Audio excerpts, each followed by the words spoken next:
You're listening to The Watchers, a show where two women from opposite ends of New Jersey watch television about New Jersey. I'm Jody. And I'm Andrea. And this season, we are talking about the Showtime series Yellowjackets. Today, we're recapping Season 2, Episode 5, Two Truths and a Lie. Yes, we are. I have to say, I really enjoyed this one. It was like not quite as silly as the last one and not quite as harrowing as some of the others. It was like an in-between.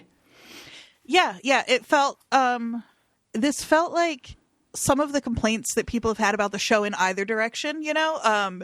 It feels like this episode maybe is like a, I don't want to say return to form because I don't think either of us thought that it was out of form to begin with. But I think my guess is this episode is the kind of episode people have been wanting to see.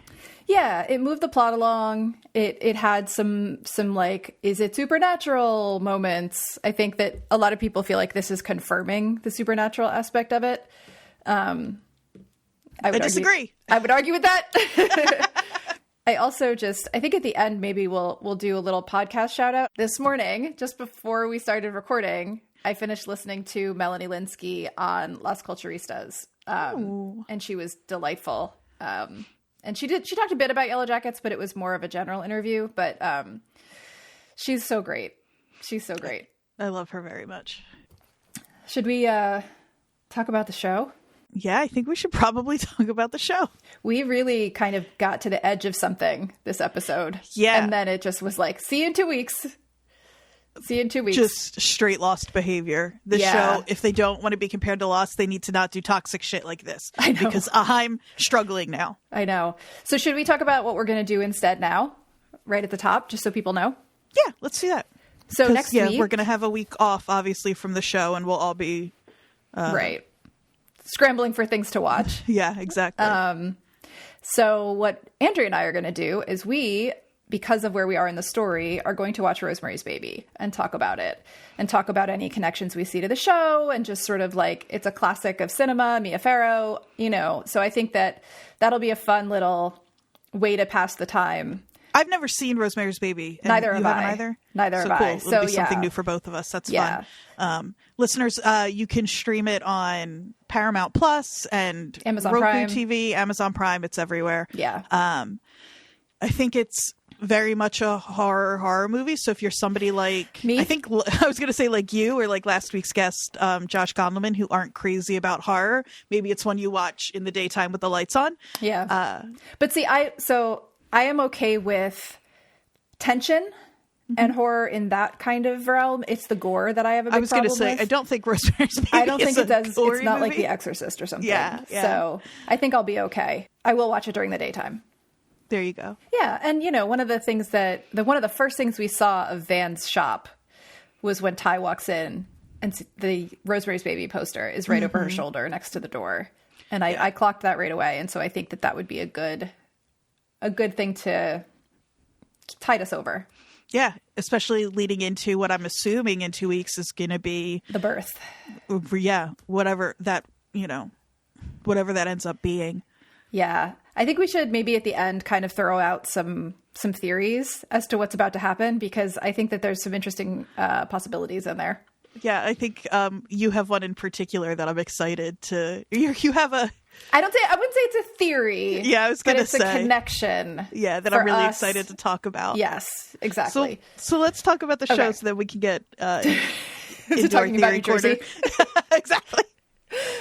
Okay, so again, we're going to start in 96. And we're going to take 96 kind of as it happened. And then in 2021, we'll do the thing where we kind of split off into each little cluster of people.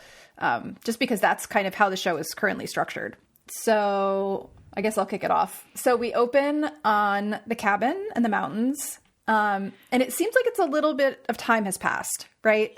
Yeah. It looks like it's getting a little warmer. Shauna looks more pregnant, right? It's a beautiful opening. It's like, you don't hear a rooster crow, obviously, but you could, you know, it's like. The sun is streaming in through the windows. The icicles are dripping. And we see Ty wake up. Van's not there. She goes downstairs. To Shauna and Akila. Seems like everybody else is outside. And then Van comes in and says they're about to start. And everybody looks at Ty like, wait, what? Are you going? And apparently what's happening is that Lottie is doing her morning prayer circle. And Ty has started going because, A, it seems to have stopped her sleepwalking, but also because happy wife, happy life. Yeah, and Ty is not offering up the fact that she thinks it's helped with her sleepwalking. Not yet, yeah. At this point. But Shauna does not look happy about it at all. And we'll see this kind of come back later. Yeah. And Akila's in an interesting spot here. I think they're finally like positioning Akila a little bit as to where she fits in this spectrum of people and their belief systems. She's clearly going along with it. And we'll see them talk a little bit later about the like pregame ritual of it all, and seeing it through that lens was kind of interesting. More and more, like we said early on before we really knew Mari, I think she was the one you threw out as maybe my star sign I almost said on the island. I would like to take that back now. I don't know. I kind of You're leaning in. I think I might be more like a Mari moon. Well, I think maybe a Misty moon. I don't know. Either way, I know it's bad news. But the more we learn about Akila, the more I feel aligned with her. Yeah. Because she's leaning into the ritual of it, but she's also still thinking about going home, and she's keeping her pet mouse friend. Like, she's got one foot in both sides, and I kind of think that's where I would probably be as well. I could see that. She's clearly a little skeptical of the whole thing, but also like, well, if it helps, it helps. Exactly. I also think, we'll talk about this, R.I.P. Crystal or Kristen. Kristen the Piston. But I do see a little bit of Crystal possibly in your chart. Oh yeah, probably. Especially, like you said, we'll talk about it later. But because up until this episode, she feels a little bit like a Misty carbon copy. Mm-hmm. And I know we learn a little too late that that's not totally true. Yeah. Misty learns a little too late that that's not true. Yeah, right. Yeah. So anyway, at this moment they're all sitting outside doing this morning prayer circle, and it's everybody basically except for Shauna and Akila. And then Akila actually comes out. But it's interesting because like up until the very end, it actually is just a meditation. It's literally truly like 5 things you can see, 4 things you can. It's one of those. Yeah, like... our therapy buddies out there. We're all familiar with what's happening here. You're grounding yourself in all of your senses. Like, it's actually a good thing to do regardless. It's great and it's healthy, and this scene though feels so. It's teenage girls playing at something else. It reminds me of like when you would have a sleepover and play like light as a. That's actually light as a feather, stiff as a board. I actually want to save that because that's actually more for later. Okay. When they put it into action, they're just they're like playing at this thing because it's like probably Lottie did learn a version of this in therapy. In therapy, yeah, and she's bringing medicated. It exactly, and she's bringing it to the girls who are really, a lot of them, like even when you can tell they feel self-conscious about it, but they're trying to get into it with her. And honestly, like as someone who has used those techniques in like stressful situations, they work. Yeah. Like they calm you down. They like bring down your blood pressure. Like it's actually not a bad thing. At the end though, it gets a little creepy. Right, exactly. Because Lottie says like, oh, good, you're tuning into nature and each other, and says that the connection is what's going to protect them. And they need to nurture it, especially now that a new life is coming. And she says, and we can't wait to meet him. And they all repeat it in a creepy cult way. Yeah. That was... Lottie's fixation on the baby is a little... It's going to get worse, but it's already a little disturbing. It's unsettling for sure. Yeah. And we see one more shot also of like the dripping icicles. And Shauna's there watching from far away and looking... I think rightly horrified at their focus on her unborn child. Absolutely. Poor Shauna, man, to be so singled out in this. Oh my God. It's got to be so hard. And to be like separate from the group, but also being like weirdly held on a pedestal by the group. Yeah. And like not seen as a human, which is what she talks about with Ty later. Like she's just a 17-year-old scared pregnant kid in the woods. Right. Yeah. So. But to try to be... I don't want to side with I don't want to call them a cult yet, but it is like, I also understand that they're just looking for anything to kind of get them through this. And it's terrible that it's poor Shauna and her unborn baby that they're kind of clinging to. But I Yeah. No, I mean, we saw was it last time or the week before when they did the baby shower, like how much it kind of raised their spirits to have that to plan for. Exactly. And we see a little bit of a Javi interrogation, wondering where he's been, and he's not talking. I love that one of the red shirts, as we called them. She doesn't have a name yet, right? The Laura Lee looking one? She does, but they haven't said it. Okay. It's like Melissa or Michelle or something. They haven't used her name yet though, but in the credits, I think she has one. Gotcha. But she's sort of playing the part of the crazy Reddit theorist. It's so funny that the show is the writers of this show are kind of anticipating our theories. They're because so aware this was of it. Yeah. She's like, maybe he did die in Nazis' clothes. Like we talked about that with Josh last week. Yeah. Yeah. No, they're not. They know where we're going with our little crazy brains. Exactly. It's so funny. Yeah.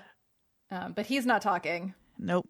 They ask Travis for help, and he's like, he'll talk when he's ready. But we see the tension now between him and Nat, which we expected. Mm-hmm. She asks if he wants to go check the gill net in the stream. He says, I'm good. She asks that, sorry. She asks if he wants to go check the gill net in the stream. And he kind of is like, no, I'm good. And gets up and walks away. And that's how we're like, oh yeah, he's thinking about the pants. So we talked about a couple of episodes ago, this is again, communication lessons, that when he asked Nat if she wanted him to go with her to the plane, she says, I'm fine on my own, or something like that. Not a yes or no answer. Travis is telling her now, leave me alone. He says, I'm good. No. Yeah. And he means it. This is not him trying to convince Nat that she needs to reach out more. No. He's pissed.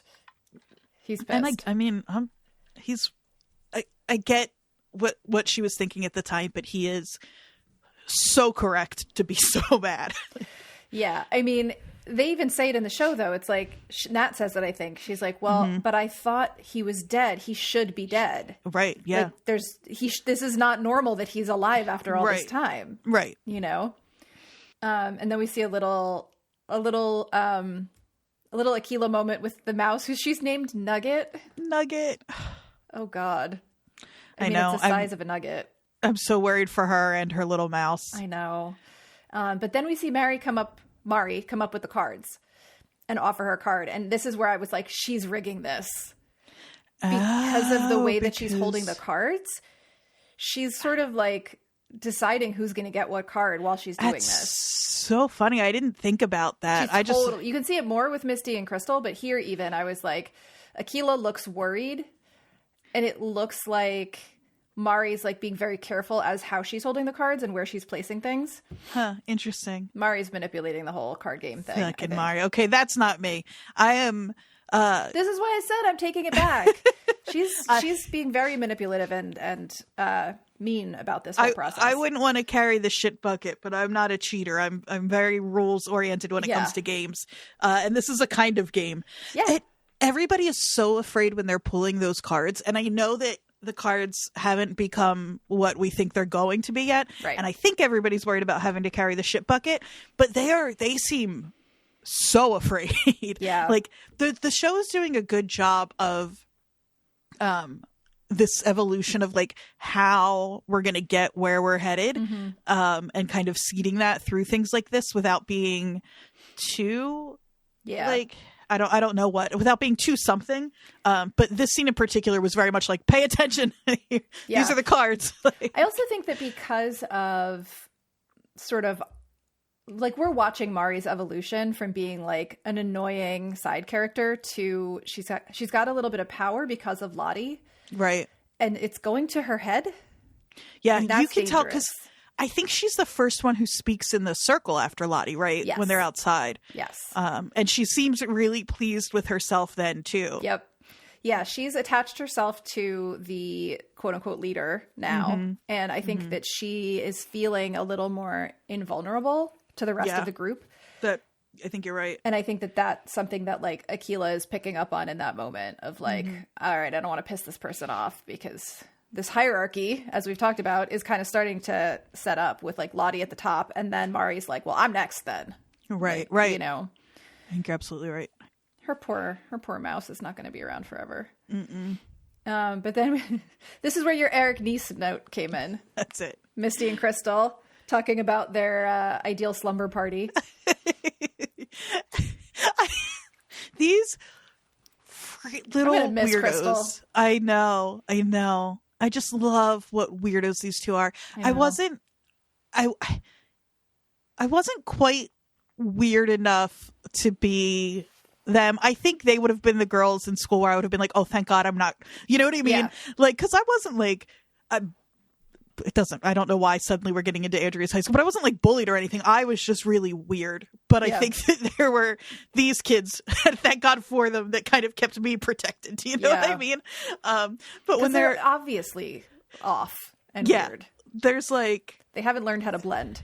And that's exactly it. Again, I was going to say a skill that I think we've, not on this show, but on other shows and stuff, we've talked about being a very Jersey skill of just being able to like find yourself in a place and kind of like clock everybody and figure out who's who and who you need to kind of be wary of and all of that. It's the always, or never sit with your back to the door. Yeah, exactly. And for some reason, Misty and Crystal just have not developed this skill. No. And we see what happens because of it. Especially Crystal. Crystal. The Woods version is like, don't stand near the edge of a cliff.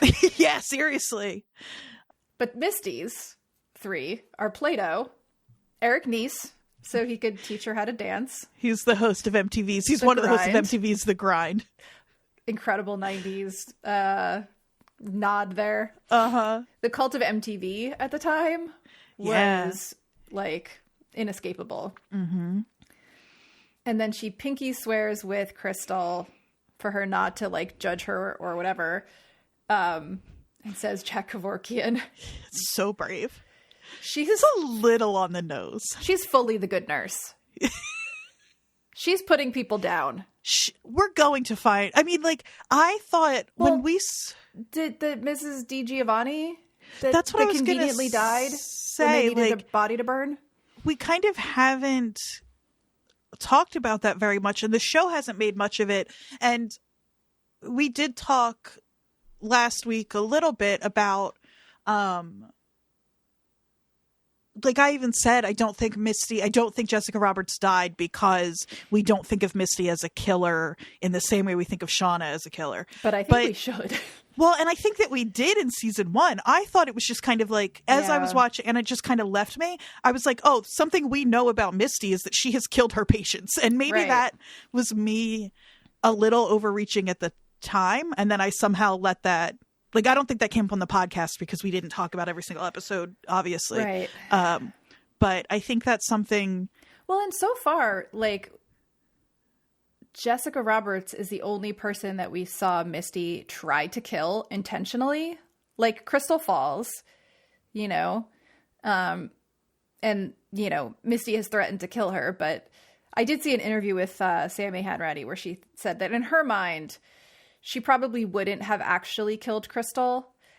She wanted to be really threatening, but she would have done some really shady shit and maybe like left her tied up in the woods, which would essentially have killed her. But, you know, with Jessica Roberts, I feel like that is, to me, that is the thing that tells me that she is the good nurse. Like she is a perfectly willing to like put people down if she thinks that. Do we think that's the first time? It's probably the first time she's done that with somebody so like able-bodied.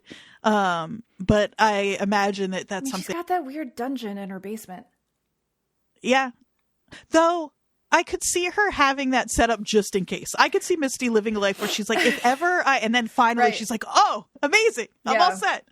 But that's I would bet more than one of her patients have met an earlier than God intended. And just to refresh people, if they didn't hear that episode or that conversation we had, The Good Nurse is a film that is on either Netflix or Hulu that is a retelling of a true story using Eddie Redmayne as the main character, but it's about a nurse in New Jersey who killed hundreds of patients. It's so many people. I'm looking it up because it's like, okay, Charles Cullen confessed to killing as many as 40 people, despite only 29 being confirmed. However, the real number has been estimated to be closer to 400 people. Yeah, there you go. That is so many deaths. Yeah. Yeah. And because that's a Jersey story, I do kind of wonder, our creators are also from Jersey. Mm-hmm. And, yes, I am focused on Jersey more than maybe most viewers of the show would be, but that's the connection. One of the things that there's a connection there, and it's also like, we're drawing every Jersey connection we can, but the show explicitly has been interested in there's the Gibbsboro Ghoul, right? And the Parsippany Poisoner, the Parsippany Poisoner. That's not one we made up, right? That's actually from the show. It's on the Citizen Detective board. That's right. What are we missing? So I think if any of the connections that we're making have basis or the show is also making, I think that's one of them that isn't a huge stretch. Totally. Absolutely. Especially because they sort of reference it. That's how this came up in the first place. When Walter shows up, he's talking about somebody like the good nurse. Anyway. Yeah. 400 people in 16 years. Seriously. Jesus. Anyway, I think we tried really hard to stay on track last week because we had Josh here. And so this week's going to be. So Ty and Akila are washing clothes together. And they just have this little conversation about the pregame ritual, which I just think is sort of like, so we've got like the team supernatural or whatever, if you want to call it, and team rational. And I know that that's an oversimplification and whatever, but this is sort of showing that there's a middle ground, that there's people that are like participating in some of the ritual stuff just because, like I've said before, I am not a person who necessarily believes in supernatural things, but if I was trapped in the wilderness and didn't know when I was going to get out, if ever, I'd be doing whatever I could to like, give myself some sense of reason or, comfort. Absolutely. It makes some of the things that are happening with these girls make so much more sense when you remember that that they teenagers. have operated as teenagers, but also operated as a team. Oh, like a sports team in particular, totally. a soccer team. Because the ritual stuff is like, that stuff happens all the time. Like all the time about players who like won't change their underwear or like when teams like hockey teams don't shave their beards. Yeah, playoff beards. Totally. That stuff, it's so typical. And so people who aren't like wooey at all take that kind of thing can take that kind of stuff very like seriously, but are very committed to it. So it's just not surprising. No, I mean, I used to be a huge baseball fan, and the sort of all of the little like ticks and rituals and like, things that players do before either going up to bat or, it's totally normal in that context to me. And then Travis goes to talk to Javi, brings him some broth of some kind. Good vitamin C. Yeah, what was that? I was trying to think like where are they getting vitamin C from? Are they drinking like pine needle broth or something? Like, is that a thing? I have no idea. I gotta go back and watch more episodes of Alone. But he's not talking still, not even to Travis.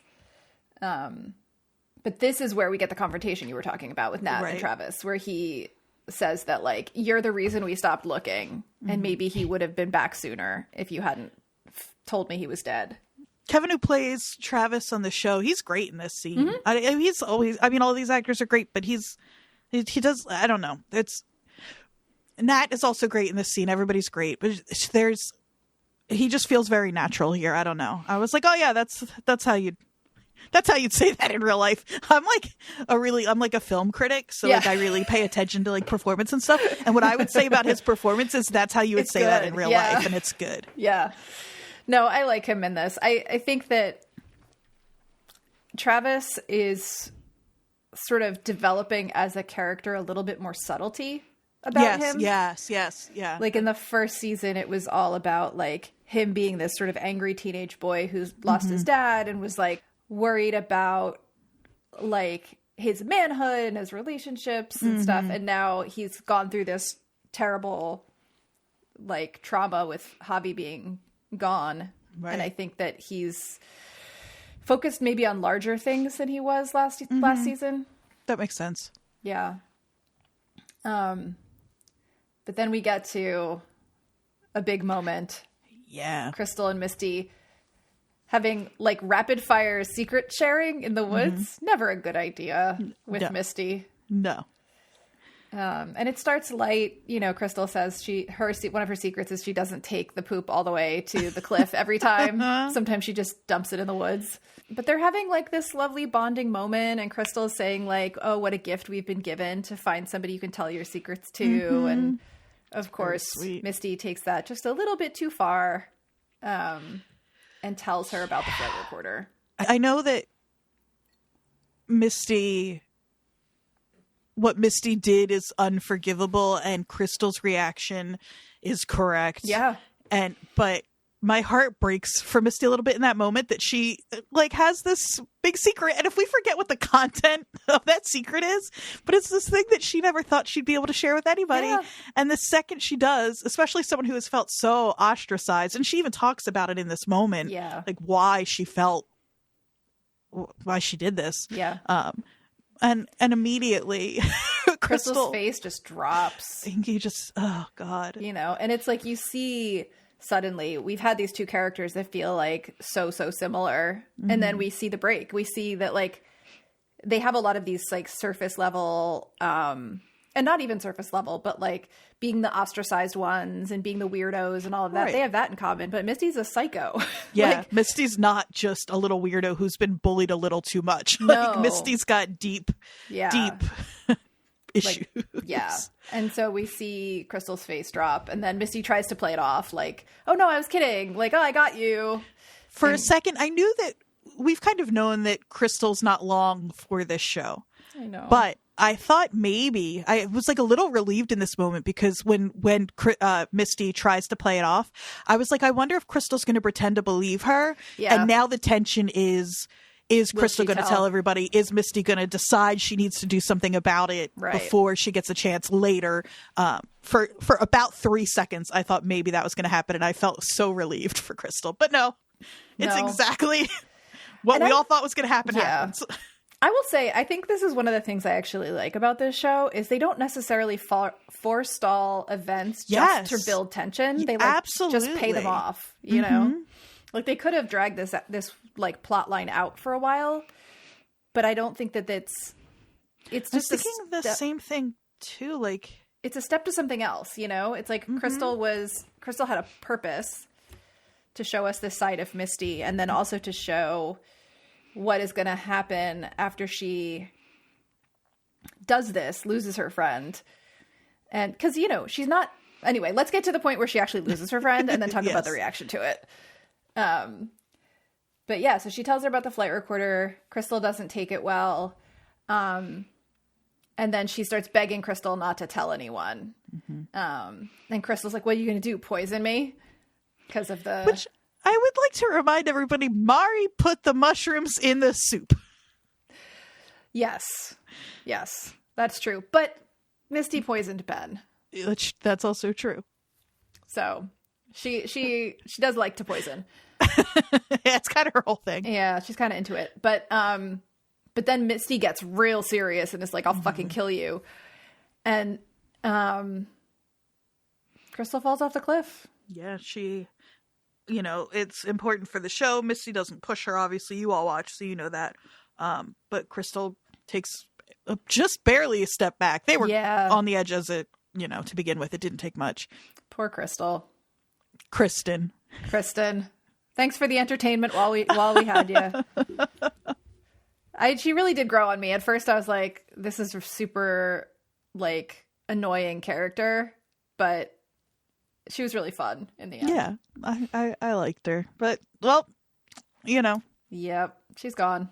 She's gone. She's about to be dinner, I'm sure. Should I save that? Is that theory talk? Or is that just so obvious at this point we know? So, but here's the thing. Okay. We can talk about it now because we are on the Crystal and Misty thing. But I think that was my first instinct too. But she's going to get buried by snow so fast in that storm. Yeah, but they do know exactly where... They do know where she is. Yeah, that's true.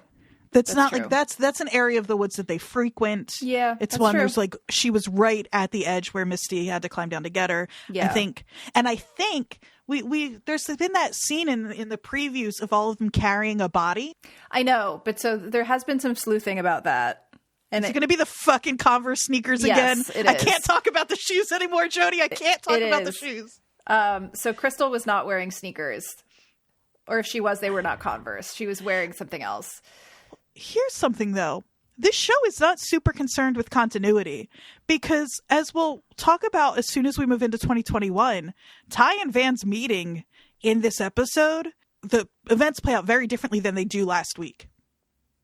Meaning?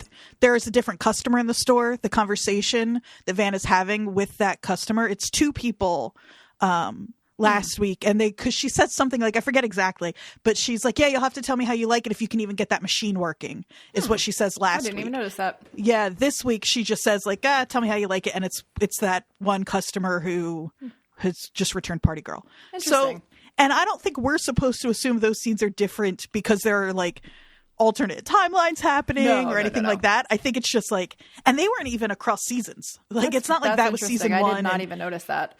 So it's possible. I mean, it's definitely possible that they're not going to give a shit about the shoe choice. About the shoes. Like, I don't know. But it seems like because there's been such a focus on those sneakers that they would probably pay attention to what shoes Crystal was going to be wearing.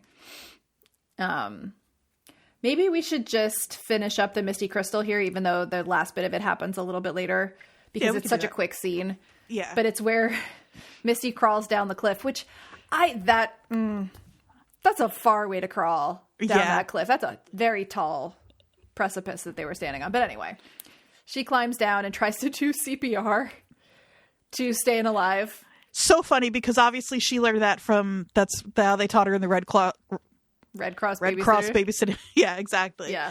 The staying alive thing. It's also, everybody knows that scene from The Office. That's the song you're supposed to sing to make sure you're getting the timing right on the compression. Exactly. Yeah, but then it's funny that we'll get to it in 2021, but that song is on in the car with Misty and Walter and she turns it off. But she tries. And then blood just kind of leaks out of Crystal's mouth. Yeah, she's a little beyond CPR. But, we do see here that, she is sorry. Yeah. She's sad. She did, lose her friend. I mean, she switches pretty quickly to figuring out how to best position herself. Yeah. But in the moment, she does say, I'm sorry, and sort of, looks upset. And then is that it for them? Then we go back to the the next thing we see of Misty is when she comes back to the cabin. But before that, we see freaking Lottie talking to Shauna's belly. Yeah, while Shauna's sleeping. This was disturbing. Well, and she says you're going to change everything. Why does we're watching? It's hard because we see Lottie today. We know where she ends up. Mm-hmm. We see where Lottie started. Mm-hmm. So thinking in that way, her saying you're going to change everything sort of makes sense because we know Lottie goes down a real kind of rabbit hole of starting to believe this stuff. What at the time, is it just that the most obvious or whatever is that having a new life there for them to take care of will change, it just will. That's going to change everything. Yeah, I think she thinks it's going to give them hope and something to care for. I don't know. There also could just be that she has this weird sick belief that there's some spirit in the child. I think we're going to find out pretty soon what she thinks is going on in there. But this is where we see Shauna sort of again kind of being like, hey, Ty, what the fuck? Because Ty is like, oh, she didn't mean any harm. And Shauna's like, what the hell? Everybody's so even the people who aren't totally bought into the woo are weirdly protective of Lottie, I think. Yeah, and sort of deferent to her, or show her deference. I don't think that deferent is a word, but whatever. Yeah, they're sort of let's not upset Lottie, One thing I want to make note of that we didn't is that when Travis and Nat fight, Oh. And Travis storms out. Lottie immediately follows after him. Yep. I noted that too. Yeah. We need to, as we're paying attention to how the three of them, their little, I don't know if a love triangle is exactly the right, with their little triangle. Yeah. That was significant. Anyway, yeah, for sure. Back to where we. Okay. So Shauna storms out and then Ty follows her. And Ty's kind of defending herself and being like, what do you want me to do? Like, you know, everybody's just trying to support you. And Shauna's like, this is not the support that I want. Yeah. Like, this is creepy. I'm scared. And she's right. They're not trying to support her. No. Nobody's really paying attention to Shauna in this. Nope. It's all about the baby. Yep. Exactly. And then Ty explains here that, you know, since doing these sort of morning prayer things with Lottie, her sleepwalking has stopped. Mm-hmm. And that's kind of important to her, which is I get that, but she says it's, again, she's only in the prayer club because of Van is the first thing she says there again, and then she says, and it's like so much of this show is about these women hiding from their own truths, and Ty is doing it here big time by pretending like that's the only reason, and it's not until Shauna kind of pushes back that Ty says, for the first time, I'm not sleepwalking, and I'm not going to apologize for that. Right. And then we get sort of this, we've gotten at some point this shot. I'm trying to remember where that was. Hang on. I might have skipped it. There's a shot in the woods when people are talking. Oh, it's way back when they're doing the prayer circle, where you start to see like a point of view of the camera is like through the trees, like they're being watched. And it happens a couple of times, but it happened in the beginning when they were doing the prayer circle. Yeah, I noted that too. And I especially because I thought what they were starting to show, as we said, 96 opens and there's like sun and the snow is starting to melt and it seems like we're turning a bit of a corner and things are starting to whatever, and I thought we were going to just see more dripping, but that's not what happens there. I don't know that I think they're not I don't think they're not you can do it. I think they're probably alone out there. I will be very surprised. Man, I keep going back and forth. This show's so good.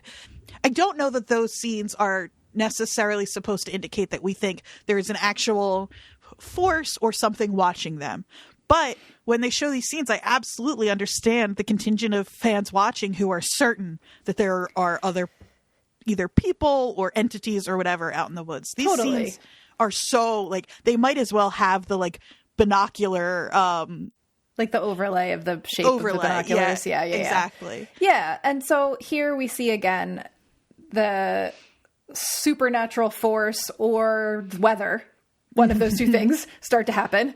It immediately gets very cold. The wind picks up. It starts snowing really heavily. We're led to believe this is the exact same time that it's happening to Misty when she's standing over Crystal. At the same time, Shauna has a contraction. Right. For the first time. And they realize they've got to get the fuck back to the cabin, like immediately. But so we only have two more little moments here. One is with Ben and Javi. This is Javi speaks. Yeah, he's just choosing not to. Sane person. The only person who didn't eat Jackie. Yeah, which I think is significant. So I'm sure now that Javi saw that happen. Oh yeah, right? 100%. Yeah. But so and Javi has been drawing little Sammy. Yeah, just like Sammy. He's been drawing things that he saw out there, it seems. And I didn't notice this when I watched the show, but the sleuths of Reddit, the citizen detectives, have noticed that drawing that Javi did of the tree roots, there's a lady in there. What? Yep. Here, wait, let me show that to you. If you look real close in the middle. Oh my God, I missed her too. There's a lady in the tree. Yeah, she's absolutely kind of like turned to the side. Yep. Long. It's not Ty. No. That woman has long hair. What the? Because my thought was we're supposed to think, again, especially with the drawings, that it's like when Sammy talks about, I forget what he calls her because she is not his friend, but the woman who's watching him in the tree that we think is Ty, the bad woman or something. Yeah, well, and we also know that Ty's been sneaking out at night, so we assume that it's Ty, but at the very least, it seems it's not only Ty. Yeah, well, and not to do too much like Reddit deep diving, but somebody named Nixie Dust, which I think is a cute name, on Reddit posted about dryads, which are Greek tree-bound demigoddesses associated with Artemis. Cool. So that's interesting.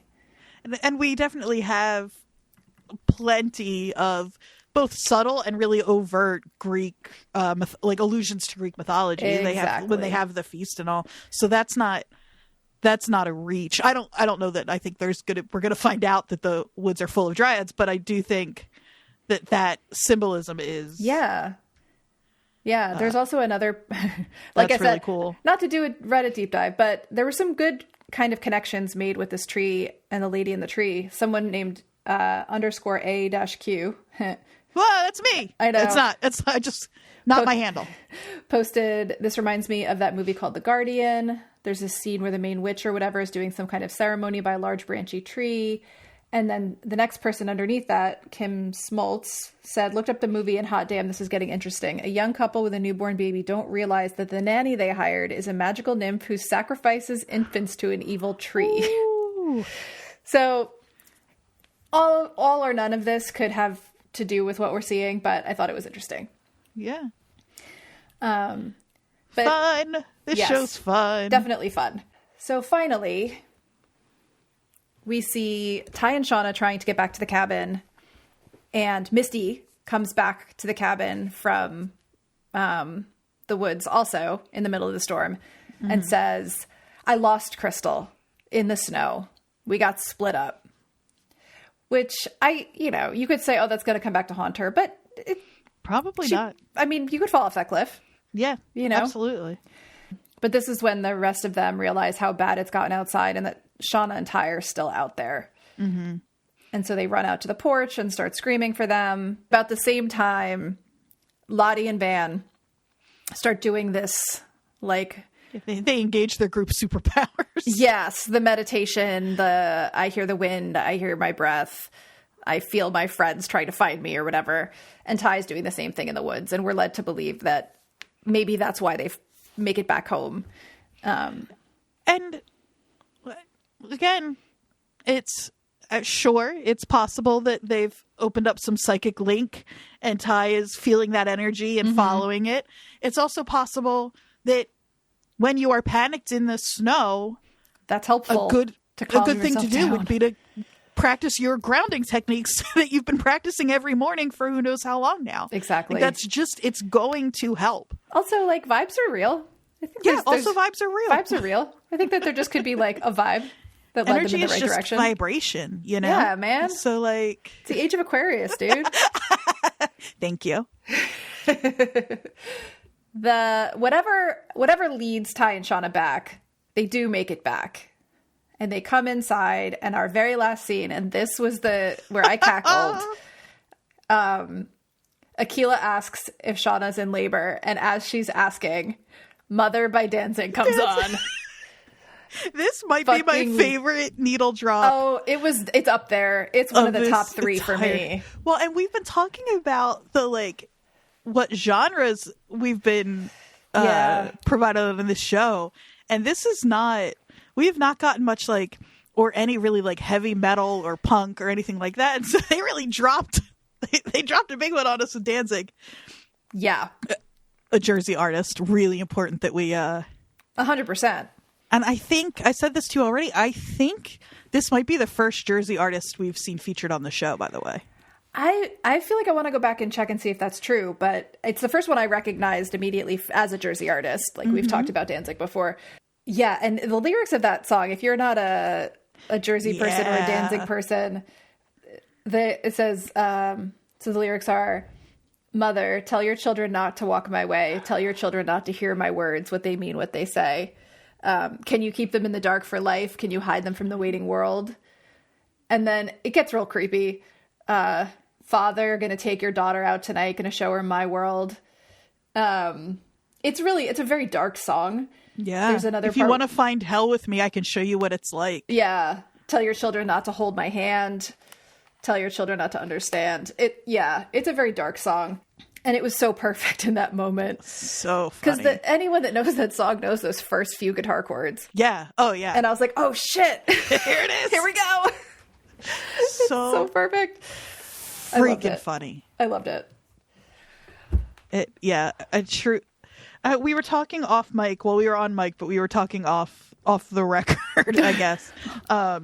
If you think the tone of the show is uneven, I want to use I statements. No, but if you think the show is sometimes too silly, I think maybe you're feeling like this show is a different show than it is. Does that make sense? Like, this is just I think the show is sillier overall than we often treat it as. And I know that's saying a lot coming from somebody who talks about it on mic for hours every week. Yeah. But it's supposed to be fun. It's fun. This is fun. Yeah, Like, it's about trauma, but it's also fun. Yeah. But yeah. No, I think that those moments for me are what makes it, when I'm like, oh, they could not have picked a better song for this moment. Yeah. They just couldn't absolutely. So should we move to 2021? I know that we want to talk about the baby possibilities, but I think maybe we save that for the end. Yes. Okay. So 2021, we're going to do by little clusters of people, because that's how it's been shown to us. Mm-hmm. And should we start with Van and Ty? That's kind of where the show starts. So yeah, I think we should. And we saved them for last week, so let's kick it off with them. All right. So we open up on Van's house. She apparently lives above the video store. That is the dream life. I Van know. and Ty's coming in to fuck it all up, but Van has really made I was going to say great little life for herself, but we know she's struggling with. Yeah. One of the first things we see are all these past due bills. Right. Yeah. I hope we get an Empire Records-esque moment where all of the girls come to while you were streaming to get a lot of attention on the place. Yeah. Damn the man, save while you were streaming. Yeah. We find out, I think we found out last week, but we didn't note that it was actually like in Oberlin, Ohio, which is where Oberlin, the school, is. Right, exactly. So she's in like a college town, in a very sort of like lefty college area. Ohio's very cool, by the way. If you've never been there, like, not all of Ohio's very cool, but there are cool little towns in Ohio. Yeah. There are places I felt very at home in Ohio, actually. Well, and we've talked on the other podcast on New Jersey's the World about how Ohio is sort of the like Midwest version of Jersey. Yeah, it makes sense feels that like sister states. Yeah, that if Van needed to get away from Jersey but still wanted to feel at home, I'm not surprised that she ended up here. Yeah. She's rewinding a copy of Welcome to the Dollhouse. Mm-hmm. Another Jersey film. So perfect. That's one that we should also watch. Yeah, that would be a great one. We should start a little list, because that one is. Oh, great. That was on my VHS of The Craft. The trailers before it include Welcome to the Dollhouse and Foxfire. Nice. And I will never, ever forget that. Yeah, so we should watch that at some point. Yep. She's rewinding it in a Corvette shaped, I think, tape rewinder, which is great. Amazing. As another video store employee, I think that you would probably agree with me that the sound of like the tape rewinder, that like clunk, and then the sound of the tape rewinding, so good. Yes, so good. So we start to see a little bit that, like, because I think we've speculated, like, oh, Van got away to a town. She's doing this. She's doing okay. Like, I don't know why we thought this, but I think we all kind of assumed that Van was doing better. I think we were projecting. Maybe we really wanted. Yeah, we wanted like, somebody to be doing okay. Yeah, and Van, who really has been suffering. In the woods in a lot of ways. Yeah, we just wanted her to be all right. Exactly. But she is getting ready for work, eating she's eating a donut really messily on the counter. The crumbs really bothered me. Yeah, well, and it also could clearly been sitting out. Yeah. Like, it's just like, a donut goes stale so fast. Ants. That's also, do you want ants? Because this is how we get ants. That's how you get ants. But yeah, like you said, we see the past due bills. She throws them out. All of these little clues that Van is not, on top of everything as we had hoped she would be. We also see Saturday Night Fever on the shelf. I noticed that. And Alive. The movie is in a stack. I missed Alive. Yeah, That's somebody caught funny. that. Also Stepmom and the Fisher King. Van, how could you have whatever? I know. We see two sort of like teen boys come in And they're like, whoa, it is real. These are movies? It's like these boxy things. Oh my God, I'm so old. Am I being, I don't know if naive is the word. Kids know, even if they've never seen them, they know what VHS, like even if they've never watched those videos one. Are they real though? I think they are. I think I don't know. I think it's possible. At least if they may know that they exist, but not necessarily how they work. Yeah. I know. Did you see a little life leave my eyes? Mm-hmm. Like my soul is a little smaller now. Yeah. I'm not one of those people who's like, kids these days don't get it, but I couldn't. This like felt so fake to me, but I guess not. No, I don't think it is. Oh, boy. But then we see someone who's clearly a regular customer come in to return Party Girl and rave about Parker Posey. I love that she's clearly a younger queer woman than Van. She's like, Van is like her guide. And she grabs a copy of Watermelon Woman for her, which is another film that I haven't seen and should have. I've heard only good things. Yeah, same. It was released in 96 though, which is interesting. It is. Because it's a movie that Van probably really, it wasn't actually released in the US until 97, so Van would have missed its original release. It's interesting. Like, I think I would probably be obsessed with the media that came out in the year that I spent, the 19 months I spent in the woods. I think I would come home and just like consume everything I missed. Mm-hmm. So yeah. But then we see, so she's talking to this customer and then Ty walks in. And we see just like 2 seconds more than we saw the first time we saw this scene, which is Ty just collapsing as she walks in the door. So we're going to go through all of Van and Ty together, but this is like, that's the end of that scene. And then the next time we see them, Van is digitizing somebody's like wedding video. Just got a little side hustle. Yeah. And Ty comes up behind her and kind of startles her. This is a quick scene. It's about the nudie pen. But we get a couple of reveals here. Like, you know, she's asking why she's there. It's been a very long time. So we are, you know, reminded that they haven't been in touch. But she says, remember when we swapped one of those for the guest book pen at Shauna's wedding? So they were there together at the wedding. And Van says it's happening again, isn't it? And asks how bad it is. And then the next time we see them, Van is saying she found that in your basement. Ty tells Van everything. Mm-hmm. She's the only person that's why she went to her, you know? Van rightly suggests, like, have you gone to a sleep doctor? Yeah. But Ty's like, yeah, what am I going to say? Like, ignore where I sacrificed my dog? Like, well, yeah. And for a second I was like, well, you don't have to tell them that, but Ty doesn't know, like, God forbid, other Ty wakes up in the middle of a sleep study. Like, Ty can't let that, the possibility of that just can't happen. So because for a second I was like, Van's right. Like, you don't have to tell your doctor, listen to me. I'm like, you don't have to tell your doctor everything, but you don't. But Ty can't promise that she's always in control. Yeah. Yeah. I think Ty's problems are maybe a little beyond sleep medicine at the moment. Yeah. But Ty wants a shower.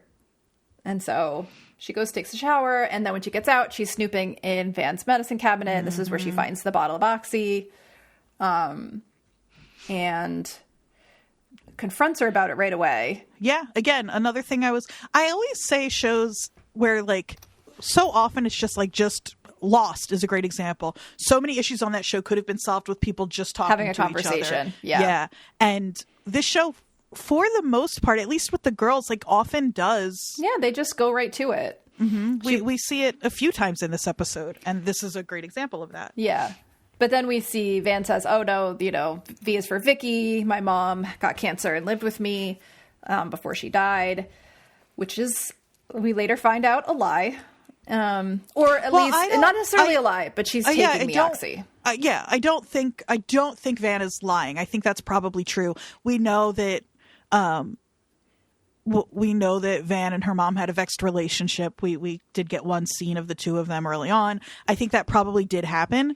I also think Van is taking her mom's pills. So I was kind of thinking actually that the thing with the mom and the cancer is true. And then Van also has a prescription for Oxy, because I don't think that Van's mom died like yesterday. Well, okay, so I just started to say one thing and I was thinking another, and then I'm also revising that, and I think you're probably right. Because what I actually thought was happening was Van probably wasn't taking the pills, but Ty shows up and she's like, well, fuck it, like, back into this. I'm going to need a little reinforcement, and she takes one of her mom's Oxys. But you're probably... I think she's been taking them because... I was like thinking that it's a good sign of Ty and Van shouldn't be together because they make choices like this, and now Van is taking a pill that she shouldn't be taking. But I think you're probably right. I think they're horrible for each other, but I also think that Van has been taking Oxy to cope. That's probably true. Yeah, because the reason I think that is because later on when Ty is sleeping, she kind of desperately goes to the trash to get them out. Right, and that is not. Like, if you just took them for the first time in a long time, you're probably not digging them out of the trash immediately anyway. Yeah, like that's sort right. of to me that felt like a withdrawal moment where like she hadn't taken it in a minute because Ty had been around and she needed to grab them. Yeah, I think you're probably right. She does before that, though, have one of my favorite lines. And it's one where I was like, this is a silly line for someone to say at a fight. And then I was like, oh, right. This is a silly show. Mm-hmm. Sometimes we forget it. I know where you're going. She's like, you go all high fidelity on me. What's the deal? Whatever. And she's like, is that Seinfeld? She's like, I'm mixing my pop culture metaphors because I'm fucking upset. Yep. Yeah, she says, you don't get to drop your high fidelity into my life. Yeah, so funny. I think it's interesting though. So we're kind of at the end of the Van and Ty bit, but then so when Van is grabbing the Oxy from the trash, bad Ty wakes up, grabs her, kisses her, and then Van recognizes what's happening and says, "You're the other one, aren't you? What do you want?" And Ty says, "This isn't where we're supposed to be." But I know that I'm predictable at this point. Like, I'm less interested in like the split in Ty than I am in what we're seeing of Van and Ty's sort of like relationship here. Like Ty is being real fucking toxic and Van is calling her out on it. She's like, because Ty's trying to be really like manipulative in this moment. And Van is like, don't try to make me ask you to stay. Like, right. And I always like when you have those conversations with someone, those are always the things you wish you had been able to say in the moment. Like, you're gaslighting me or whatever. Right. And Van says it, but she's also like, don't do it because I'm gonna fucking do what you want anyway. Yeah, it's not her really like. She's not like it's not the kind of standing up where Van is then making the choice that's best for Van, which would be like, sorry Ty, you gotta go. Right. But she is at least saying don't bullshit me. The thing that needs to be said. Yeah. So that's it for the Van and Ty storyline. I think that we're gonna see everybody is headed towards Lottie's cult eventually, including Van and Ty. Yeah, it'll be interesting to see if they just let that be. Other Ty knows where the cult... Well, we know she's got files on everybody. Yeah, right? She does. So she's, I assume... Although Misty... We'll get into it. Yeah. I would just be very interested to see how the show plays out. They're traveling there. If it's just going to be Van, as always, following other Ty into the wilderness or not. Yeah. I think we should talk about Jeff, Shauna, and Callie next. Yes, agreed. Lot of sort of silly moments here. Also, they're in a bowling alley. Shout out to this band Necking. They're a Vancouver band. You and I talked a little bit about how cool it would have been if they pulled in a Jersey Can you band. imagine if it was like the Ergs or like Screaming Females? How cool would that have been? Screaming Females is needs so perfect for this show. I know. I don't know how to make that happen. Fully but agree. It needs to happen. The Callie's hanging out with Matt/Jay. Jay. Ugh, God. Gross. Somebody called him Porn Stash as a reference to Orange is the New Black. I could see that. The horrible character there. Well, it's just Jay, Matt, whatever, he's so in love with being a cop. He knows that mustache makes him look like a cop, and that's why he has it. He loves it. He's so gross. Yeah, he's really starting. I almost started to defend him because I was like, we find out that like he hasn't even kissed her, which I guess is good. For I guess, but like you can't. You are spending so much time with this teenage girl. You can't pretend it's not okay. He's totally playing with her feelings. This is not a sanctioned undercover whatever. No, and he's fucking their case up. I know. So then he does she's flirting with him. He's putting her off. Eventually, she bets that if she pulls a strike, he'll kiss her. He thinks she won't. She's scamming him, so she does. Mm-hmm. And she goes to kiss him, and he kind of pulls away. And this is when he does the sort of like young man thing of like, I've just fucked things up before, and I want to do it right this time. And it's just such a so gross. Such a cliche. He really makes my skin crawl. I know. And he leans into like what he knows that as a teenager she will respond to. Mm-hmm. That like, I really want to, but I'm trying to do it right this time. Like that's he knows that a high school student will fall for that. Mm-hmm. But she's still Shauna's daughter. My God, more and more we learn just how much she is Shauna's daughter. Yep. Something in this scene like pricks her suspicions. Mm-hmm. And we don't really know what it is, but when the bartender brings over the tab and in a very Jersey way, like aggressively gives it to her and was like, my shift's over, and like walks away. But the bar's open, so you could, this is on you now. Yeah. But she looks at the bill and finds out that his name actually starts with an M and immediately Googles him. Right. Smart girl. Yep. Finds out he's a cop. Mm-hmm. And you can see immediately she's like, oh, all right, what do I do now? Yeah. She turns that little speech on him. She's pretty good in this moment. Mm-hmm. Like, and she says, I was thinking about it and you're right. Things are really fucked up at home. I found out who my mom's been cheating on my dad with, that it's his best friend, Randy Walsh. Randy just keeps getting pulled into this shit, whether he wants to be or not. He just wants to get back with Tammy. Uh-huh. That's her name, right? I think so. Yeah, I think so. But he bites. He doesn't realize that she's onto him, and he's like, oh, shit. All right, I got to tell my boss this. Yep. He's disappointed, though. He really wants to, nail them for Adam. Oh, absolutely. And then Callie comes into the kitchen and is like, hey, guys, so got a little problem. Something to tell you. She does the thing we were just talking about where she tells them, though, right away what happened, which is great. Yep. And then she tells them what her solution was. This is such a good Jeff and Shauna moment. It was. And Shauna's wearing a Built to Spill t-shirt, which is like a fun little band reference / spill reference. Yeah. Oh, yeah.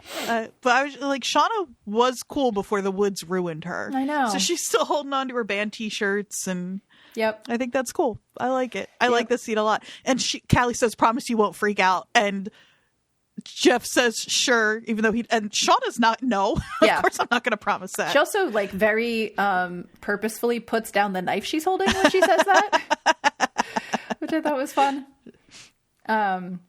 But turns out, Callie's impromptu solution is Shauna's not unhappy about it. No, and Callie really breaks my heart here. She so badly wants their, specifically Shauna's, but their approval. She says, so did I fix it? She's like, oh, this girl who we had little sympathy for early on, I've really grown to care for, I think. And this confirms to me, last week, I think we were talking about how we weren't sure if Callie's reaction to Shauna's confession was a little ambiguous. It was she looked afraid. She looked, horrified, all of that. And so for me, I was like, does this mean that she's going to be afraid of her mom, turn against her mom, whatever? But no, she still just very much wants to be a part of the family and please her and help in any way she can. So she's in it now. They're a team. They're a team. Yeah. And Shauna immediately starts scheming about how to make this, use this to their advantage. Yeah, and we get the comic relief again with Randy. So Shauna and Randy set up a dupe motel date that Randy has no idea what he's doing there. He's just like, Jeff told me to come and not touch you. Just a very loyal friend. I know. He is. And it works, Kevin, it kind of works. Kevin and the... It would have worked. It would have worked. Fucking Randy. Kevin and Jay / Matt are in the car. Randy tells Shauna about the FBI thing. Yeah. With Misty. Mm-hmm. So that's interesting. He said they asked where she was and if she was hanging out with some purple weirdos. Don't worry, I didn't mention the B-mail. Yeah. That's great. And Shauna says, like, what did I tell you about using that word or keeping that word out of your mouth? But look, Randy didn't say it. He said B-mail. He was listening. He tried. Poor Randy. My note for this scene just says, Randy, you idiot. Yeah. I could have just written that. So Shauna's plan clearly is to make it look like they had sex. They mess up the bed, or she messes up the bed. She tells him to go jerk off into a condom, which he's unable to do. Right. Under pressure. That's fair. That's fair. His solution was not the best. No, especially because, like, I don't know, Randy, sometimes it just doesn't happen. That's okay. Yeah. Like, your DNA still would have been on that condom. Like, yeah. Just, like, I don't know. Yeah, no, he did not choose wisely here. No. Threw the lotion in the condom and said, yeah, there you go. I can't believe he thought, anyway, we don't need to get, also, but it's not. Come on, Randog. Randog. Oh, so good. He calls himself Randog. But so then they leave, and Kevin is convinced. Jay is not, or Matt is not, whatever the fuck his name is. And so they go in, and he's like trying to find evidence to disprove, basically, that they actually are having an affair. Jay is so or Matt, whatever, is so obsessed with playing the role of the cop that, like, I don't know that there's anything they could have done that would have convinced him to just drive off. So they really needed this to, like, be well orchestrated for it to work. And it, Yeah. He goes in without a warrant, right? Which Kevin addresses. Finds the condom and smells it. I know that he smelled it because it so clearly looked like lotion in the condom. Yeah. It was. Do you know what I mean? Like, yeah. We don't need to go into why. Yeah. But it just, like, why? You could have just said, pretty sure this is lotion. Yeah. But you needed the bit with the strawberries. Yep. Yep. He says, the excuse is loose, baby. You've been made. God. Such a dork. So stupid. But also not. He's right. But you can't do anything with that. You can't. I know. Bring that. Like, you're screwed now. Yeah. No, I know. But, he does convince Kevin that he's right. And yeah, because he is. He but is it's right. Like, well, now I guess they have to put it back and pretend like they didn't break in, and find some sort of probable cause to then. Yeah, they're going to have to use it to, like, fuel the investigation. I guess probable cause might just be that they saw. But can they even say that they were following? There's just no way. There's no way for them to do this above board, because to say that they knew that Shauna, or were speculating that Shauna was having an affair with Randy, Jay would have to admit that he's been talking to Callie, which is, there's just nothing. They have all this information and can't do anything with it at this point. I am not a law expert, nor am I a scientist. It just doesn't seem, we know they can't use this, but I think the thing that in that moment that's moving the plot forward is just that now Kevin actually realizes that Shauna's fully trying to dupe them. Right. And is going to go after her even more. Mm-hmm. So I guess now we're on Misty and Walter. Yep. And then Nat and Lottie. Misty and Walter are on their adventure together. In my brain, they are Kermit and Fozzie in, I think it's the Muppet Movie or Muppets Take Manhattan. Muppet Movie is the road trip one. Yeah. With Moving Right Along playing. They're moving right along. But Staying Alive is on the radio. So funny.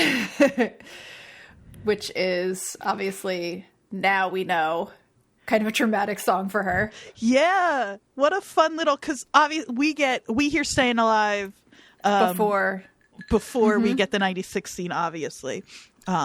This whole car scene now, knowing that she and Crystal bonded over sharing secrets and being able to be honest with each other, and that was the whole thing. And show tunes. Mm-hmm. Yep. And then Walter tries to connect with her the same way, and Misty, now we know, kind of understandably shuts him down. Like, yeah. But he's so insistent. I know. He's like, he insists on playing two truths and a lie, with his own rules, where he just tells all truths. Well, because there's only ever one rule, Jody, and it's to win. Correct. His little facts about himself that we learn. Do we, like, we have talked a lot about what Walter's whole deal is. I think these facts are actually all true, even if he's not revealing the whole truth of his whole shit. Totally. I think, the times they spent together in this episode, I feel like Walter's kind of into the fact that he thinks she's a serial killer, and he's kind of like, absolutely. That's why he wants to hang out with her. Mm-hmm. But he thinks she's charming and impulsive, and those are compliments coming from him. But we get only two of Misty's two truths and a lie, which are that she doesn't like monkeys, and they're asking the wrong questions about the moon landing. Which I want to know what the right questions are. Well, that's the thing, is that, like, she's not necessarily saying, because the questions about the moon landing are whether or not it was real. Right. Yeah, or fake, which is a ridiculous question in the first place. Yes. Misty, however, is saying there's something What are the other questions? I need to know. But so they spot the gate with the bee on it. Mm-hmm. Whippy-Yui. And is it a bee, or is it a straight up Yellowjacket on that gate? Oh, I think it's a straight up Yellowjacket. I know. Okay. Yeah. She had to hire somebody to do that. Mm-hmm. It's also, so is it not Camp Green Pine? Like, I think so. I think it's it is Camp Green Pine, but it's, because I thought she had rented that place out. I know. I know. But apparently not. Yeah, I think you don't get to change the sign. No, it was probably like an old summer camp that they took over. That's the dream. I know, isn't it? But they got a zip line in there somewhere. Boating. Yeah, right. Riflery, horseback riding. I want to go back to camp. So they turn around, and then we don't see them like ring the bell or anything. We just see someone come and get Nat and say, someone's here to see you. And she comes down to the gate. She's like, what the fuck are you doing here? And Misty looks kind of stunned, but she basically is like, why are you here? Misty says, oh, thank God you're safe. She's here to rescue her. Mm-hmm. And we get another funny, we get the Lottie that was in the mental hospital in Switzerland Lottie moment. Right, which confirms that she, this is the first time Misty finds out that this cult is Lottie's cult. Yep. Or that Lottie even has a cult. Yeah, totally. And then Nat says, she's helping her reflect or whatever, and you're interfering. You and your Hardy Boy can go home. Your Hardy Boy. I know. She says, I don't need you getting in my way. It's such a good, reminds me so much of the scene with Shauna talking to Callie, because she's like, you were kidnapped, right? And it's like, no, well, yes, technically, but it's no big deal. Yeah. No, it totally reminded me of that too. These girls are so wrapped up in their own shit that it's just so... She's already forgotten that she was kidnapped. She's on to her plan to expose Lottie. Mm-hmm. Yeah, but they just say, nope, go home, Misty. And so then we see Misty and Walter in the car, and she looks really just stunned and not sure what to do. She's making up excuses for why Nat treated her that way. She's been rejected. Well, and she says she's really confused about how she missed Lottie's cult. And she's kind of right. It is Lottie is not being super secretive. This cult sells honey at the farmer's market every week. Yeah. It is strange that Misty of all people missed this. Totally. Yeah. And they call her Charlotte, but it doesn't make any sense to me either that Misty did not know about this with all of her research. Right. But this is where we see the turn with Walter. Oh. So he's trying to affirm her, right? Mm-hmm. He's being like, oh, you can move on now. And then he admits that he knows that she lied about Adam's mom. Right. Which is exactly what you said. Like, that was a dumb lie. Yeah. Misty thinks she's the brilliant mind here. Like, she underestimated Walter for sure. Well, and that's kind of, you see all this stuff go across her face in this scene. She's like, she's seeing how Walter sees her. Right. Right. Yeah. And she is so taken aback by it. He thinks that she killed Adam. He thinks she's probably a serial killer. He's pretty cool with that. And she's just says, like, you think I'm capable of that? And he's like, yeah, of course. You're charming and impulsive, which are common traits of serial killers, but you pull it off. Just like, oh, it's so like fucked up and sweet. I know. But she doesn't want to see herself that way. Yeah, you know, she doesn't want to see herself as Walter sees her. She doesn't want to see that Nat doesn't want her around. Right. You know? And so she gets really upset and she just, you know, says, whatever this is over. And takes her bag. You and me, whatever this is over. Which is like, she'd been playing kind of like clueless about his feeling, whatever. But here she, at the very least, admits that there was, whatever it is, there was like something happening with the two of them. Yeah, even if it's just their like detective friendship. Her Hardy boy. Yeah. Walter's not leaving though, right? No, he's got to come back. He's coming back. Yeah. But he drives away and leaves her there. I noted that she did not admit to anything to him. She did not confirm any of his suspicions. No. So. And he's only half right. She didn't kill Adam. Right. She just knew what to do with his body. And so at the very, very end, Misty rings the bell at night. It was like, oh, thank God, I want to join. Which is they're only going to fall for that for the 30 seconds or for however long the walk is from the gate to the camp, because Lottie and Nat. Right. But fine, that'll get her on the other side. And we know how relentless she is. She's not going anywhere once they let her in. No. And the I want to join, that's like Misty's whole MO for life. Yeah. Yeah, because the thing is that like, there's a universe where Misty would have joined Lottie's present day 2023 cult if she'd known about it. Yeah. On purpose. So. Yeah. No, she just wants to be a part of it. So I guess finally we get to Nat and Lottie. Yeah. Week by week, I am just enjoying Juliette Lewis so much. I know. She's so fantastic. I love her in this. The first thing I wrote down, she's partly changed her clothes. Yeah. She's still wearing the leather pants. She hasn't gotten rid of the pants, but changed she's wearing the top. A purple shirt. Yep. And she's wearing that cover up like sweater thing. Yeah.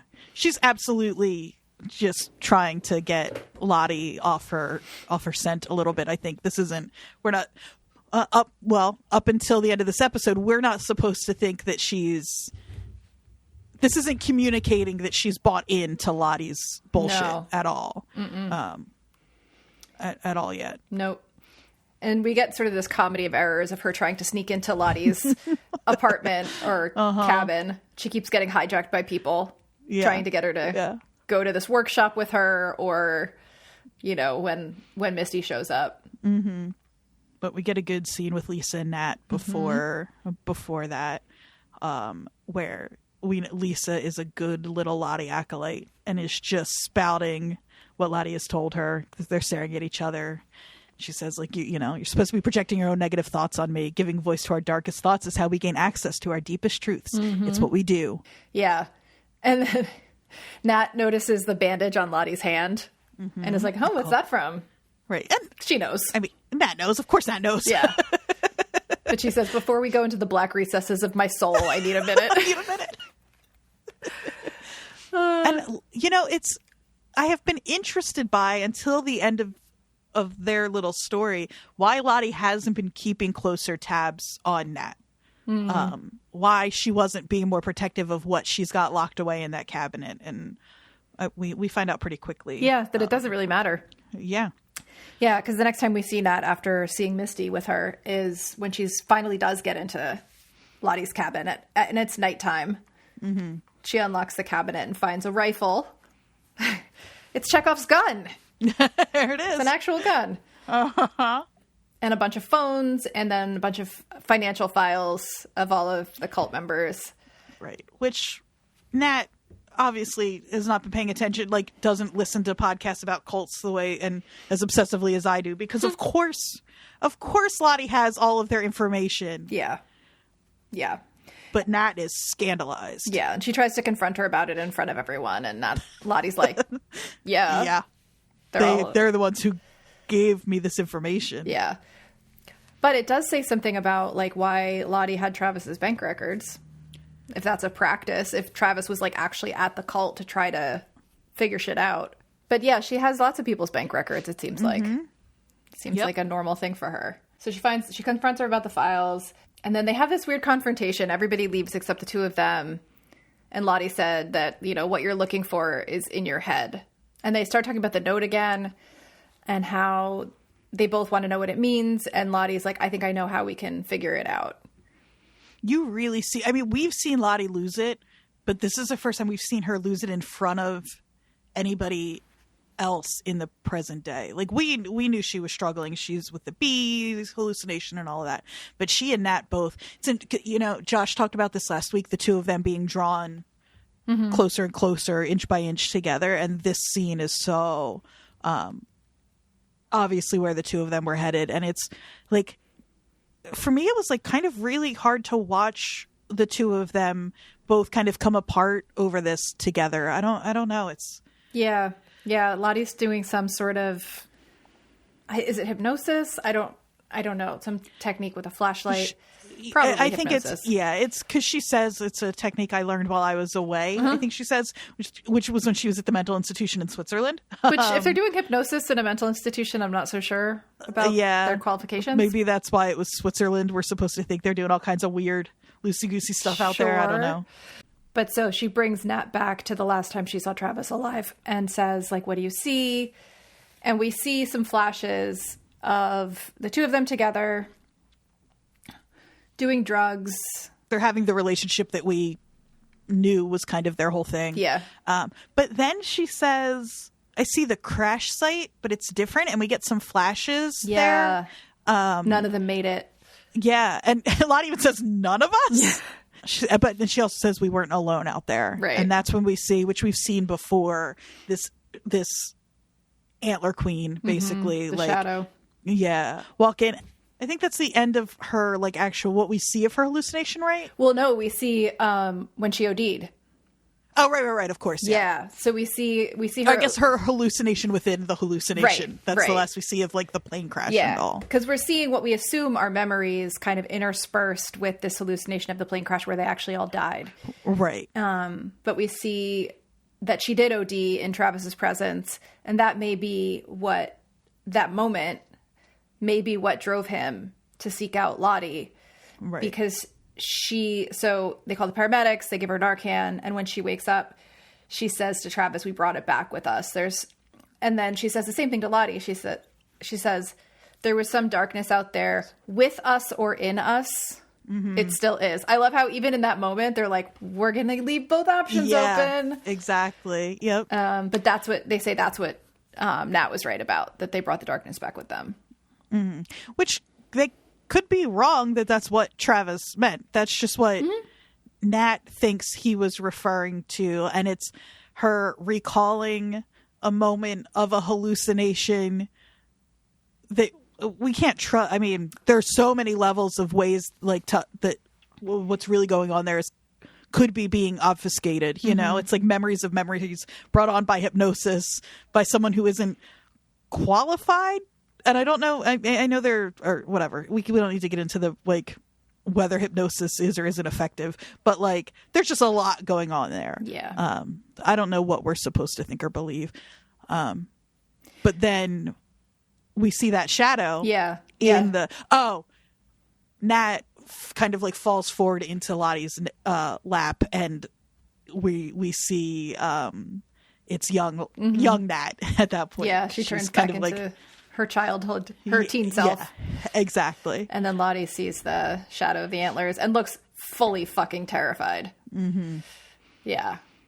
Well, because we know Lottie's hallucinating, so I think I've seen a little bit. Like I said, I try to stay away from Reddit and all, but I've seen it seems like, and you can correct me if this isn't the conversation that's being had, but some people are looking at that as confirmation of the supernatural occurring in the show now. I think there's a few things that happened this episode that are serving as that for a lot of people. That part, and also I think when Shauna and Ty are in the woods and they're kind of calling them back from the house. I think it's both of those. Gotcha. That makes sense. But that's it. So, but I think it's interesting to realize, like, that's the last we see of this timeline, but the episode actually ends on Shauna in labor. Right. And that leads us to what's going to be next episode. The birth. Yikes. I don't know. I want to spend just another second with that scene. I'm not sure what the show wants us to be speculating about with what Nat saw, her hallucination of the crash with everybody not making it. Because is it that they wouldn't, is the implication that they wouldn't have made it if not for? I don't know. I don't like to criticize this show. You know that. I am least invested in this part of the story. I still like it. I don't care. I what like it ends too, up but I'm just least being invested. Either way. No. But I'm not like least invested in 2021 generally. I am least invested in Travis as a fulcrum for Nat and Lottie in the present. I kind of don't care what Travis meant. I know that it probably means something. It's probably important, but like we've danced around that whole Travis's death, Lottie part enough that I have lost a little bit of momentum for trying to figure it out. I could see that. Yeah, I get that. So I'm more curious about what they wanted us to walk away with from specifically, and I know that this is leaning into trying to figure out the supernatural of it, and that's not really what I'm trying to do. It's more of like the writers, the like creators of the show's intention with including that scene, that specific moment, just that weird hallucination flashback thing, and I'm not sure. Yeah, so, no, I'm not either. You know, like what's the point of showing, like the what if they all died? Yeah, I did see. I gotta stop reading Reddit because it influences everything I think. But I did see someone say like it could be a nod to Lost in a like we're not going there, guys. Right? It's not. They weren't dead the whole time. They weren't dead. I know. I knew I shouldn't have mentioned Lost. I knew I shouldn't have mentioned Lost. Purgatory. I know it wasn't purgatory. Or if it wasn't until much, much later. I know. But anyway. But it would be funny if that was like a little nod to Lost. Uh-huh. So next. It does. This like, the show, this is the one thing with the show that drives me a little, maybe not the show. It's that the people who are thinking of things like, alternate timelines and all, I almost can't blame them at this point. No, because I know. With another show, that's exactly what that would be. And the creators are leaning into the ambiguity completely. Mm-hmm. And so I think that everybody's take has some legitimacy, 100%. But next week, or not next week, in 2 weeks, we are going to get Shauna in labor, adult Misty at the cult, Shauna at the police station, right? Because Ty calls Jeff and he's like, she's in the bathroom. And then we see her at the police station. And then somehow they all end up at the compound. Right. And so that's sort of our what's next. I'm so excited to have everybody together. I love the show so much when we get the interactions in 2023 together. Yeah. I know. It's been kind of sad having them separated during this time, even though I think it's given opportunities for other fun connections between people. So should we talk about what we think is going to happen with the baby? Yeah, I think now's the time. I think so too. What's your theory? I don't know that this is a show that will kill a living baby. I do think this is a show where maybe the baby is never born. I'm starting to think that maybe that's actually what happens. Meaning? Some sort of so the baby is stillborn? Okay. Or something like that. And that I don't know. I don't know what happens from that point. I'm less and less of the mind that there is a baby on this show at all. Like a living baby for any period of time. I have a pet theory that I don't think is actually the case, but I'm fascinated by, which is the hysterical pregnancy. That's the one that's like she's not actually pregnant, but the body is acting like she's pregnant. And then when she goes into labor, there's no baby. There's no baby at all. I know that the show can do anything, and I think you're right that probably isn't the case, but I don't think it's likely.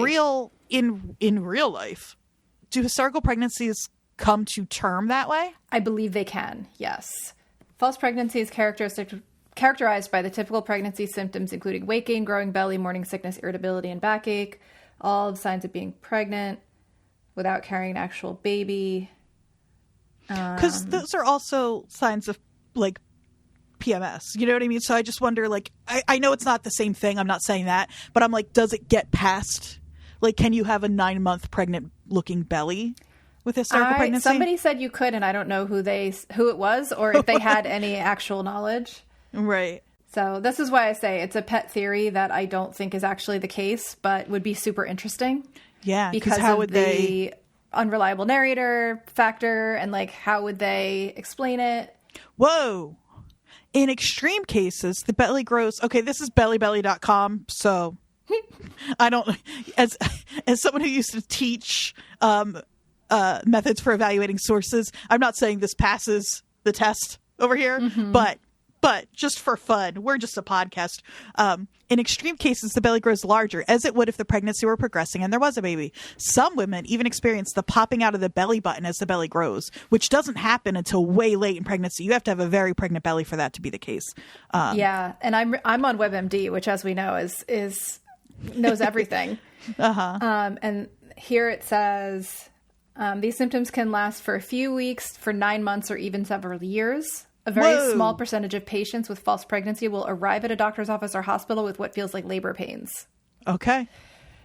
So wow. Unlikely. But would be kind of cool. But interesting. Yeah, maybe. Because, well, here's the thing, is that it's unlikely but not impossible, because what would that do for this show, for them to lean into and then to be like, okay, Shauna brought something into this world, into the wilderness. It wasn't a baby. Right. What was it? I could see Lottie being like, oh, I was right. I said we were excited to welcome him. It wasn't a baby. It was an unseen presence. I don't think it's that. Now that I know this, I don't think that's that. I think it's unlikely, but I don't think it's impossible now. Yeah. I mean, I don't think it's Which impossible. I thought coming into this. I was like, now. Well, and it can be caused by trauma. Right. Which, you know. Well, and especially if you think about the guilt of it being Jeff's baby. Of, I slept with Jackie, and she thought she was pregnant before Jackie died, obviously. Now I'm already talking as if it's a false pregnancy. But, you know, so it's not that Jackie's death, but the crash, being so scared and out in the wilderness and, oh my God, what if I'm pregnant? Well, I kind of hope now. Now I want this to be the case. I don't think it is, but I would love for it to be. Yeah. That's cool. So that's my pet theory. I'm not the only person who's come up with that, but that also conflates darkness in us or out there, because it's like, if Shauna isn't pregnant and has something, like, if this were where the show were to go, you know, and then has a delivery, though she doesn't deliver a baby, then it's like, okay, and then things get much worse. Then it's like, was the darkness made manifest in Shauna? Was the darkness part of Shauna that you know, like, it really... Yeah. I don't know, Jody. That's kind of cool. I think that it's probably too far. But then again, like, so is Lottie stealing a baby and sacrificing it to a tree altar. So... Right. Yeah, let's Occam's razor this. Right. What happens, do we think? Yeah. I mean, I think the most likely thing is the baby is stillborn. It's very sad. They have to bury it, and that's it. Right. And then it becomes how they deal with the loss of hope, the loss of this symbol for them. I think that's the most likely scenario. The baby's stillborn, they bury it. Maybe there's some fight about like how to treat the, you know, the meaning of that situation, how to understand what happened. But right. I think that's, to me, the most obvious situation. But I don't know. We got to wait 2 weeks to find out. Yeah. Now, do we want to play a little bit in the space of the least likely? What, the Jersey Devil? The Jersey Devil. I do think we need to briefly at least mention the Jersey Devil and explain, because for people that aren't from Jersey that may not be familiar with, that may think we're talking about a hockey team. Andrea has previously researched this for another podcast, and so I'm going to let her explain the Jersey Devil a little bit. But it keeps coming to my mind because it is about like basically giving birth to like a demon. Well, and it's about, so the Jersey Devil, if you know, the Jersey Devil is our cryptid. And if you're not from Jersey, what you might know about the Jersey Devil is something like our hockey team is the Jersey Devils, who sort of like present it as a little devil with like horns and a pitchfork kind of devil, which is not our devil. The story of the Jersey Devil is there's a real family in New Jersey, the Leeds family. And this story's gotten tied to them, and there's like, I could go on forever and ever about it, and I won't for our purposes. Though if you want to learn a little bit about it, we've talked about it on an episode of South Jersey is also the world, overall New Jersey is the world. I'll share a link. But there's all kinds of cool, like, the space I want to play in for this is not based in the historical fact of the Jersey Devil, because there's some like family drama and like land use stuff that kind of ties into it, which is all also really interesting. I mean, but for our purposes, Ty was a land use lawyer. We don't talk about that enough. I know. It is so interesting that's the kind of law she practices. I know. I don't think that was an accident. I think at the end of season 2, while we're deciding what to pick up with, we'll definitely have to do a couple episodes of us just diving into things like the stuff we didn't have time for in our regular episodes. But so Mother Leeds had 12 children. They were an impoverished family. She didn't have a great husband. She had a terrible childbirth with this 13th child who, and this is where, thinking in terms of these girls from Jersey out in the wilderness in a cabin, this is where it gets interesting. So this like put upon woman who is struggling with childbirth, as she's giving birth to him, she says, "Oh God, let this one be a devil." And the baby is born healthy and then very quickly morphs, like changes into the Jersey Devil. And depictions of the Jersey Devil, it's like a horse head. I'll drop some links. He's like got like a horse head, big leathery wings, a scary tail. He walks kind of like a kangaroo. Is pretty horrific looking, but in a kind of endearing way, I think. In the representation we see of him most often, which is also the one that I made the rug of, he's kind of smiling. Yeah. But he has a forked tail. He has cloven hooves. It has been reported that it moves quickly and is often described as emitting a high-pitched, blood-curdling scream. Yeah. I will say also, again, this is a Wikipedia reference, not anything that I've done through like a deep dive, but it does say medical sociologist Robert E. Bartholomew and author Peter Hassel cite the infamous 1909 series of sightings of the Jersey Devil and the subsequent public panic as a classic example of mass hysteria begun by a regional urban legend. Yeah. So there are like newspaper, I have them, of course, in a file, newspaper clippings of people like thinking they really saw the Jersey Devil. So I don't know that I think the showrunners want us to think that she's going to give birth to the Jersey Devil. I'm pretty sure that's not what's happening. But I do think the, women, and again with Rosemary's Baby, we're going to see too, being tied to like their childbirth, being tied to like darkness and like, and being responsible for the creation for putting something evil into the world. There's like a real historical basis for there's not a real historical basis for it in New Jersey. I don't mean mythical. That. Yeah. Historical basis. But it's really hard to be a woman from Jersey who is as obsessed with the Jersey Devil as I am. He's, we love our cryptids lately in general. It seems like Mothman is getting a lot of play. Jersey Devil still, I know, there still not isn't getting a the good respect he deserves. Oh, you know what though? We should shout out here Sarah Benincasa's short story, It Worked for Jonah, which is partially inspired by the Jersey Devil story. Yeah, and it's from the point of view of a Jersey Devil. Yeah, and it's great.